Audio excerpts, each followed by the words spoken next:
Adam, we're back for a video, and I've got an interesting topic for you today to talk about here. So, one thing that's been bothering me is I don't know if it's a weird or interesting hypothetical. I've been thinking about the inevitable Life is Strange remake we'll get. Yes. We will get the remake. It's going to happen, guys. You can try and throw your toys out the pram. It's not going to happen.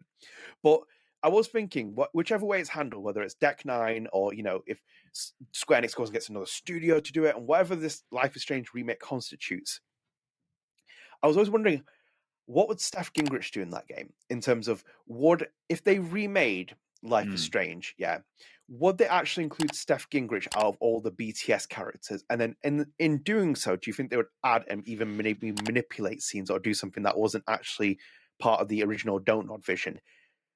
I think out of all the Deck 9 games, I think Steph Gingrich is quite the bridge between the two companies, because she would fit into a Life is Strange-esque kind of game. Like, imagine this. Like, let's flip this question around. How do you think Steph would interact with the skater boy? The skater boy in Life is Strange, the first one. Is it Tyler? Trevor? Trevor. It's Trevor, yeah? The skater guy. Yes? Am I right? Justin. Which one's Trevor? I'm double checking this. I think you've gone. I think you're right with Justin, but I think Trevor is his friend. So, but yeah. Like, how do you... Yeah. As you're checking that, it's kind of like, how do you think he would? How do you think Justin would interact with Steph, and how do you think Steph would interact with Justin? There's a lot of points that's. What was it? You've saved yourself here before they come into you in the comments as well. Justin was the one that I was thinking too, but Trevor is his friend and also a skater. So you have saved. I think you were thinking Justin. Yes, but you've saved yourself here. So nice. Don't boo him, guys. Don't boo.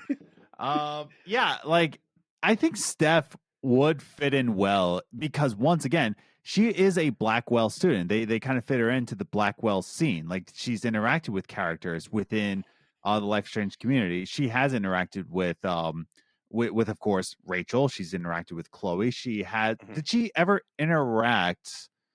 I don't think she did. What's that? Who are you thinking? Shoot, I'm losing names today, man. Like, dear, he is falling apart. Guys, this is a small little video, and he is falling apart. All you can think about is the Super Bowl at this point. It's the morning for me, man. Kate? No, Warren? No, it's the red herring character, the bully. Nathan. Yeah. How did you forget Nathan Prescott? It's been a long week, man. It's been a long week. For those that don't know, I live in the United States. It's been a long week, man. It's been a long week. Anyway. But yeah, like, I think she has interacted with Nathan, has she? Nathan Prescott? In the same game before the storm, but like, yeah. I don't think did they ever cross paths in that game? That's what I'm trying to think of. Like, did they ever cross paths? You could kind of connect them because you could be like, Steph is the stage manager of like the Tempest sequence, and then obviously Nathan's in it. But to talk in a scene together, I don't think so. Unless my mind is going completely. It's almost like it's like Memento. This a little bit like Nolan's film. It's like, no, I don't think they've ever interacted. But there is a bridge again. I think as you were kind of alluding to. Yeah, I do think that Steph does bring a lot to the Blackwell community, to the just to the Don't Nod esque characters, and then Steph then went into True Colors and has interacted with Deck 9 characters, Deck 9 created characters. I think Steph is the bridge between all of these characters, and I do think that if they remade it and somebody asked, can you put Steph in it? Can you hire Katie Bentz to get back in your game? I think it wouldn't be a detriment to the story at all. Even if you remade it, like a remake, and there's like a mod of Steph just like interacting in the world of Life is Strange, kind of like a DLC character that's just Steph walking around. I don't think it would be alien at all. No, it's interesting you said that, because like obviously let's just forget about timelines of when the students went to schools, because like Before Storm has its own like continuity errors, and it's like, you know, with Max being there and the way the game is set up, I think you could make mentions to Steph if you're going to remake it from the Square Enix standpoint, where it's like Square Enix is doing it and it's got another studio involved, or it's got Deck Nine involved, and you could have like mentions to Steph, like where it's like a band, you know, a stage manager pamphlet or something that's on a Blackwell board or something, that you could kind of allude to that as well. So we are kind of like, you know, going over the creative art of someone's original vision, and I think that does work as well with it. One thing I brought this up as well as a conversation, because I've not read it yet and I know of it. So in the Life is Strange Forget Me Not comics, and this is a spoiler for anyone watching, so do click off if you do want to read those comics. They try and connect this bridge between Kate Marsh and Steph Gingrich. And it's like, the way it's told in the story, and just from what I know from surface level, not reading it, I was like, GTFO. I'm not buying that. Like, because they've axed Kate from there as well. Like, they axed her, she's dead. And it's like, I'm not buying this kind of like thing that Steph is like, those two aren't going to be like that close. And it's like, you know, maybe you try and link it through Blackwell and stuff, not buying it. Sure. And that's why this kind of hypothetical came up, because I was like, the bridge works for me. And I think you could kind of like interlace her with like little things. Obviously, Katie's great as well. Like, I love Katie. She's fantastic as a performer, and her acting performances are great, etc. But I don't know if you could do it respectfully enough to put Steph Gingrich in the first Life is Strange game if you remade it, and to kind of like create a cohesive story of it. Because like, for me, for example, I imagine that scene that they wrote as well, like in the first Life is Strange, where Kate's in the hospital and Max goes and sees her. But then imagine if they did a remake and they put Steph next to the bed and be like, "Oh well, Steph was good friends with Kate." I'm like, no. We do not rewrite history. Yeah, it's always an interesting one. And I would wonder what people would think about it, because it's like, out of the characters there, out of all the BTS characters, like, you know, Samantha Myers, Mikey North, Drew North, it's the only one where you, as you have very much said, it's a bridge where it's connected a lot of other things from different games in the series. And I think she's the only one you could kind of like realistically yank out of that game, out of BTS or True Colors, and put her in the Life is Strange remake. Absolutely. But I just think she might displace the game a little bit, because the one thing that is really evident, and we know this as well, having covered this series, Don't Nod characters are very different from Deck 9 creations, and they talk very differently. And this Deck 9 creation, which is Steph Gingrich, and you match her with Don't Nod characters, oh, it's night and day difference of how they talk and the way they speak and stuff. And she also, as well, doesn't feel like a Blackwell student that knows these Blackwell students.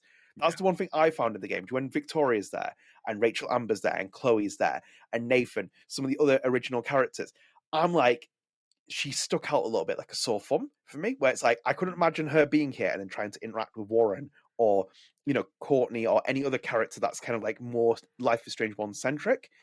And I know Square Enix will do it just because they want to try and they want to weld those bridges. They want to bring in more kind of continuity with the universe. You know, they are the IP holder. They can do whatever they want at this point. But I just think it would be a bit, I don't know, man. I wouldn't buy it, man. I'm really, with remakes as well, especially with remake culture with games. If Michelle Coe wasn't involved in this, or any of the Donut team, this remake wouldn't interest me, because I know they would make an absolute pig's dinner of it, because they would probably put it in the True Colors engine, or they put it in Unreal 5, and they'd do all the motion capture, and they'd get rid of the art style from it as well.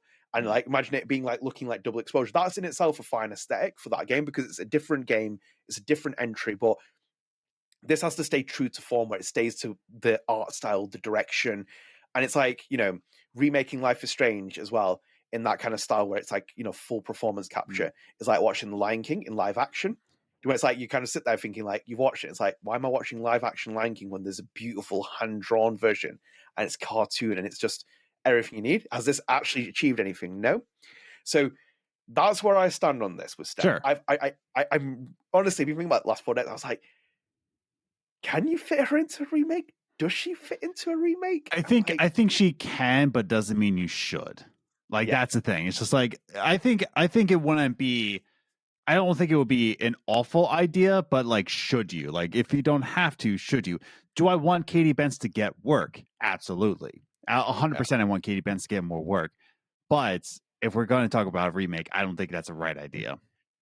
Yeah, it in that sense it wouldn't, but in like the comics, obviously, you know, with Vicelli's comics, it's like, you know, Max and Steph cross paths, for example, but it's handled in a way where it feels like those two characters meet and they've lived their own separate universes and their own separate lives. Mhm. But to mishmash them there after like having their own stories, I think it just that equals confusion in a lot of kind of ways.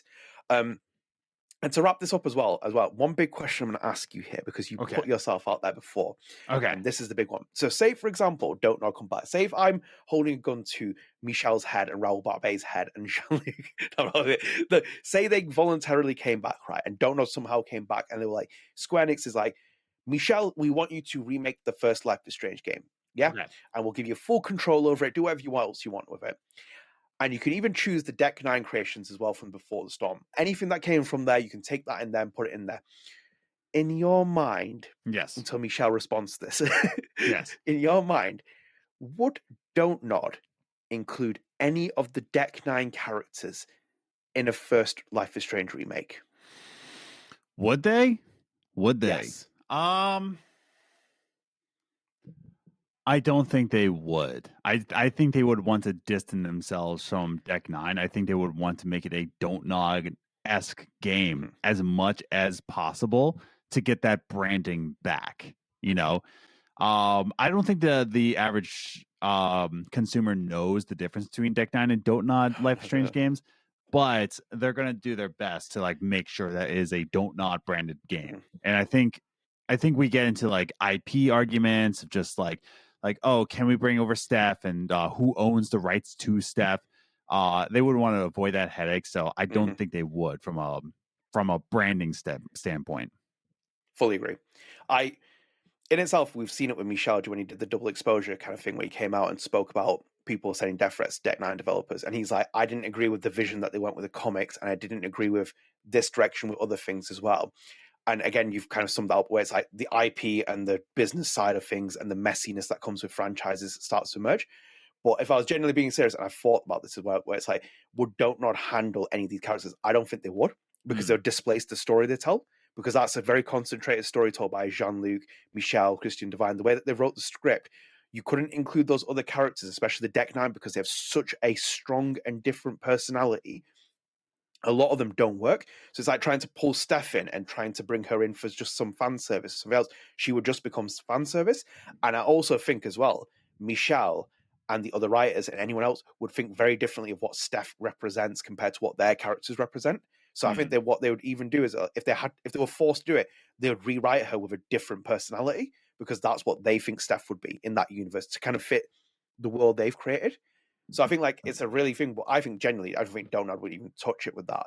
Because I think that I think tonalistically, the comics attract characters more to what Donut has created in the past. So Emma Vicelli's work is much more closer to the original Donut team's work. Yes. In parts. I think she's got her own identity. I think she's got her own things, and she does very good writers characters, but a lot of the comic characters relate more to the Don't Nod characters in the first game. So I think that's it. But Steph is a very interesting character, though, because I think that if they do remake it, if they do remake the first Life is Strange, and when they remake it, Steph will be in it in some way. I think they're just going to integrate it. And I don't think all the characters will come across. I don't think even Don't Nod would handle any of those, because I think they wouldn't even consider Drew North and Mikey North characters, because I think they'll probably be like, it's a bit too much like, you know, stereotypical here. I think if they were remaking it, Steph would find her way some way into it from like a Square Enix and Deck 9 perspective.